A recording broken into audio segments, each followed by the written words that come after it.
Sherry from Lehi Mills, and I just want to welcome you back to our YouTube channel. Today I'm super excited. I am going to be making a Christmas carol roll. My mother-in-law taught me years ago when I was first a newlywed, and this recipe had been passed down from generation to generation. And my family, if I don't make this on Christmas Eve, they beg me to continue to make it. And they're all adults now. And my grandkids love it too because you can involve them. It's super simple. I don't want you to be intimidated because anyone can make it if I can make it. I'm gonna start by, I have a half a cup of warm water. Now make sure it's not too cold and it's not too hot because you can kill your yeast. To that half a cup, I'm going to add a tablespoon of instant yeast. You can use regular too, but usually I'm whipping this up and want to make it the same day. So that's a teaspoon of the yeast into that half cup of water, and then a teaspoon of sugar, which helps the yeast grow. So I'm getting sugar all over. Oops, I said teaspoon, but it's actually a tablespoon that you add to that yeast and water mixture. And then I just take a little fork or whatever you have, and I let that sit and bubble up for about 5 to 10 minutes. And what it does is it gives you the opportunity to know that your yeast is going to work for the recipe, and it doesn't take long at all to be able to tell that. So now we are going to move on to Scolded Milk. What you do is you take a cup of whatever milk you have and you put it in, and all you do is you don't stir it and you turn on, I'm going to turn it on to like a medium-high heat. You're not trying to boil this, you're trying to skim. And what skim means is, how I know it's done, is it gets this film on top. And then when it does that, you turn it off and you add 1 cube of butter to that. We got to where we need to be, and it's this kind of, can you see, it's like a wrinkly old hand. And so once you get that, and you can kind of tell, there's bubbles around the edge, and if you pull it back and you look at it, it kind of sticks to the bottom.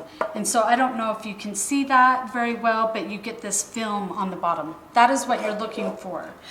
Then you take this half a cube of butter and you plop that in there, and this will help cool it, and it will also help melt this butter down.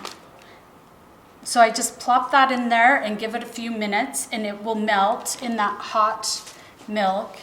And then we have to cool this down, and usually after this melts, I will put it in my KitchenAid and whip it around, and that will help cool it. And also you can tell our yeast is ready to go, and so you see this separation, there's like a lot of foam on it.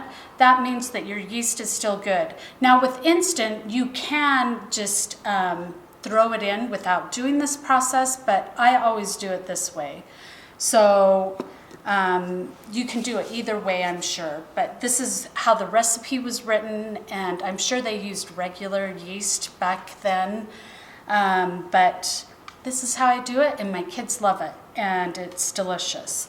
So this butter is starting to melt, and sometimes I help it along by cutting it into chunks, but you really don't have to. You're just looking for it to get somewhat soft and melted in this mixture. Okay, I'm gonna move this. I'm going to whip up these eggs really quick.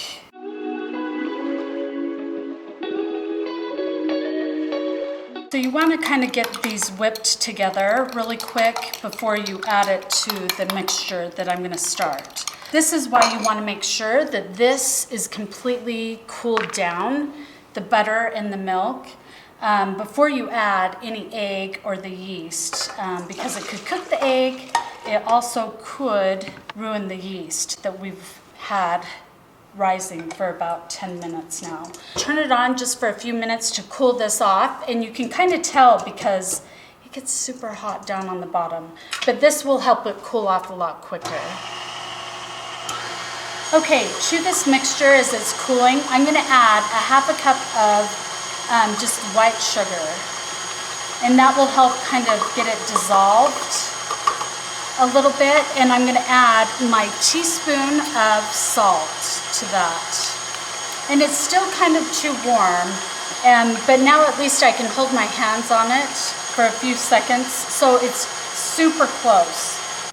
Okay, now that it's cooled enough, I'm going to add just 1 cup of flour to this and mix it for like 20 seconds.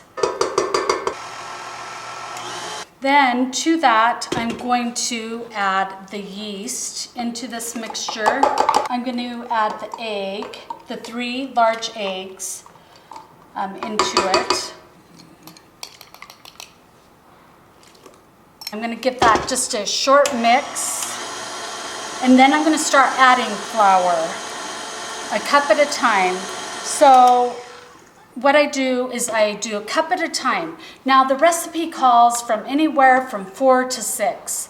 And I know because I've made it tons of times, but I will show you what you're looking for because you don't want to add too much flour to the mixture, to the dough. So this was 4 cups, and I know I'm okay putting 4 cups into it. Now, going forward, I will add like a half a cup at a time till I get the consistency that I'm looking for. This is way too sticky, and I'm looking for the sides of the bowl to pull away with flour. So I slowly add just a half a cup at a time to get to that consistency. But it's still sticking to the sides of my bowl. So now I drop down to like 1/4 of a cup. And you will be able to tell as soon as it starts to pull away from the sides and clean your bowl, basically. Okay, I think that right there is a good consistency. I'm going to turn it on for the last time for 2 minutes, and that kind of does the kneading for you. And then after that, we let it rise for about 1 hour to 2 hours, or even overnight. There's been times that I've made it the day before, and I put the dough in my refrigerator, and it's just perfectly fine the next day. Now that we are done and ready to go, I usually just take a little bit of butter and I spread it around so that the dough doesn't stick to the bowl when I go to get it out. So I pull it out and I kind of make it into a ball and I plop it in there. And it can go anywhere from in the fridge for 24 hours or just out on the counter, you know, for up to 6 hours to get that second raise before you'd make the next step, which is delicious. So let me cover this and I'll be back. Now that we let the magic happen, I made a batch last night for us, as the one that you saw me make is rising. I'm going to flour my surface, and my area is super small, but we'll make it work.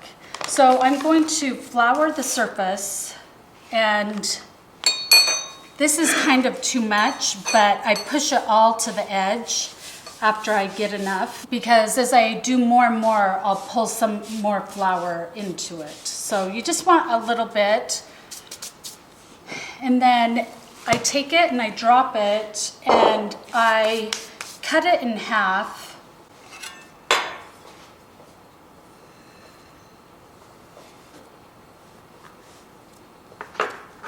And because my space is small, I might even cut it into 4s to make it more manageable, but we'll see if I can get this rolled out in this space.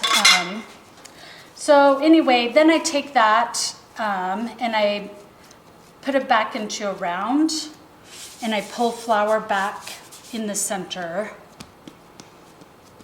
And all you're gonna do is roll this out like you're making pizza, but you don't want it round, you want it more rectangle, but really anything goes because it's your Christmas Carol roll.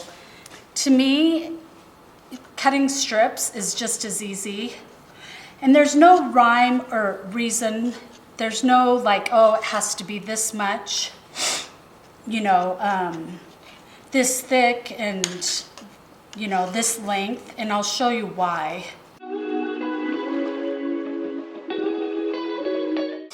Okay, I'm gonna move things around so you can see.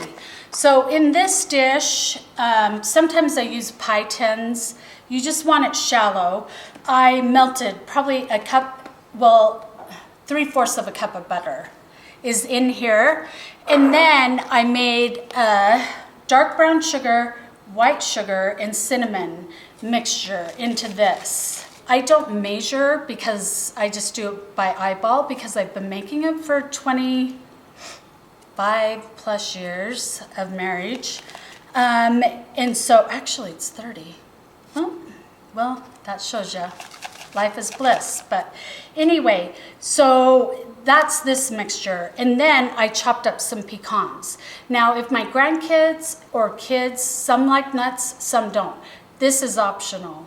And sometimes I mix the nuts into this mixture, but I found it's just as easy to sprinkle on after.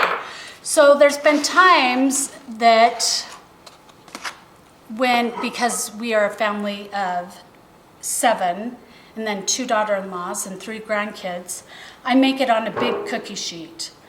But you can make them into small rounds in this or a pizza pan, but we are making it in this because our easy bake ovens are small and I can't fit a cookie sheet in it. But it will make sense. So what you do is you take the strips, and I kind of push them together. You don't have to.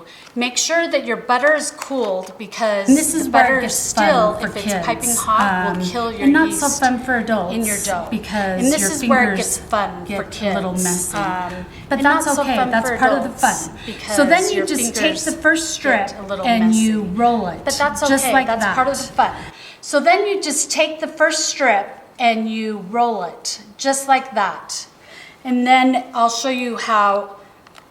So you keep this process up and you're gonna make a big circle. So you just keep adding and adding, and I'll show you the very end. Okay, now that I got it all filled and washed my hands off, I grab the pecans and I dust the top of it. And you don't have to do this part at all, but I make one with and one without for my kids and grandkids. Then I will take, if I have just a little bit of butter, I'll just pour just a little bit over the top. It doesn't, and this step you really don't need to do, but sometimes I do it so I don't waste the mixture and it tastes just as good. So what I'm gonna do is I'm gonna cover this and I'm gonna let it rise for like a half hour to an hour, but I will show you what it looks like after it rises and I'll be back. Now that I've cleaned up, it didn't take long at all, and these are ready to go into the oven. The butter kind of solidifies, so don't be alarmed, but it smells delicious already, and I can't wait to get it in the oven. It goes into a 350 oven, probably anywhere from 12 to 18 minutes till it's done. I've always done a bigger one, so I'm gonna test this out. But anyway, see you in a bit. Okay, so we got this out of the oven after 20 minutes. That's how long it took us in our easy bake ovens. And as you can see, it is so beautiful and it smells delicious. The whole office is just clamoring to get to this. But it's super simple, and I know that this could be one of your family's favorite traditions, just like it is my family. So I hope you enjoyed as much as I do, and until next time, I will see you later. Bye.